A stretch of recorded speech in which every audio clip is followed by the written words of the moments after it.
And my bishop asked me, well, what if we don't pass women's ordination to the priesthood? And I looked him square in the face. I had a lot of chutzpah, I guess, and said, well, it's going to happen. When something happens, it takes a requisite amount of time for something that's new to become something that is normalized. I don't know if I'll ever live long enough to not be called, at least by some folks, oh, a lady priest, rather than just a priest. You have a male priest because Jesus was male. Elizabeth Johnson, the feminist theologian, said, well, if that's the case, every priest needs to be Jewish and Arabic.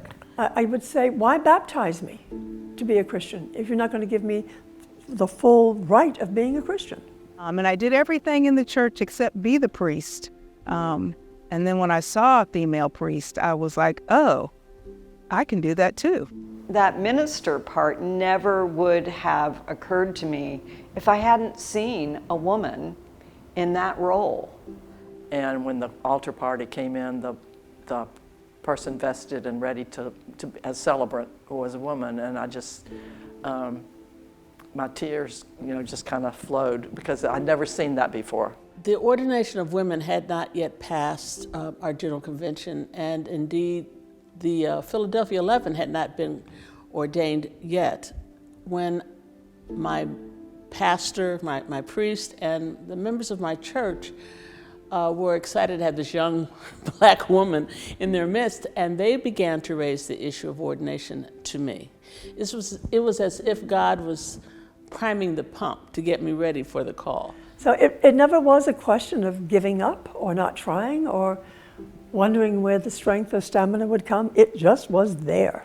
It's a fulfillment of a dream, of a vision that the early church had, a vision that St. Paul articulated in his letter to the Galatians in chapter 3:28, where he said, there is no longer slave nor free, no longer Jew or Greek, no longer male and female, because all of you are one in Christ.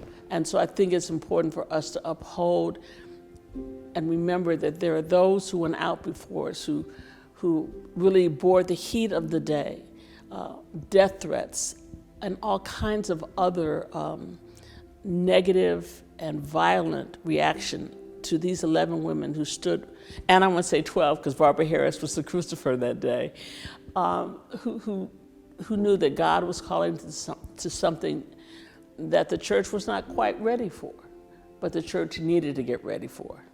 I'm able to be a priest today because they stood for something, and they stood up not only for themselves, but for women who have felt this call and this pull on their heart and on their lives. And again, it's because of them that I'm a priest today, and so I'm grateful, eternally grateful. So I feel like we've taken baby steps, even with all the progress we've made. And I can't say, oh, we've achieved it. It's 50 years, it's to be celebrated. Yes, it's to be celebrated, but it's but a baby step. It's not the journey, the full journey. I would like to tell other women, other people who believe that there's something bubbling up, investigate it, be curious, ask questions.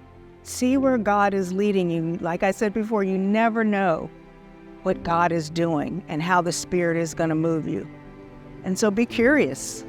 See where that bubbling might take you. It might take you to be a priest. You never know. But follow the Spirit and be open to that Spirit.